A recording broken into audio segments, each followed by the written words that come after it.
وہی لوگ سچے اور پکے ہوتے ہیں جن کے دلوں کے اندر خوف خدا کا غلبہ ہوتا ہے۔ وہ اللہ کی یاد میں گڑ گڑاتے ہیں، اللہ کی یاد میں توبہ استغفار کرتے ہیں، اور عاجزی انکساری کے ساتھ اپنی زندگی کو سنوارنے کی کوشش کرتے ہیں، تو مالک بے نیاز اس کے لیے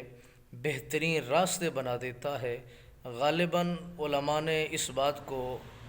بہترین انداز میں لکھا ہے۔ وہ فرماتے ہیں کہ جب بندہ مومن جتنا بڑا متقی پرہیزگار ہوتا ہے، اتنے بڑے امتحان بھی اس پر آتے ہیں، امتحانوں کا سامنا بھی اسے کرنا ہوتا ہے، اور اس پر مسلسل شیطان کا حملہ بھی ہوتا ہے، اور اس کو وہ اپنی لپیٹ میں بھی لینا چاہتا ہے تاکہ اس پر اس کا وار کر دیا جائے۔ اور شیطان جب کسی ایسے عابد و زاہد پر حملہ کرتا ہے تو پھر وہ خوشیاں بھی مناتا ہے، جشن بھی مناتا ہے کہ میں نے ایسے جوان کو، ایسے انسان کو اپنی گرفت میں لیا ہے جو لوگوں کا ہادی ہے، لوگوں کا سپہ سالار ہے، لوگوں کا رہنما ہے۔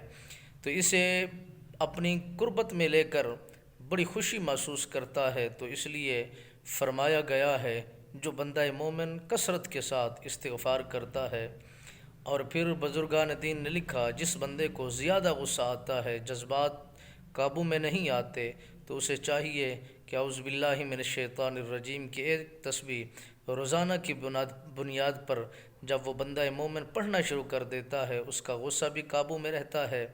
وہ اپنے فیصلے کرنے پر بھی بہترین ثابت ہوتا ہے، اور پھر ہر چیز کو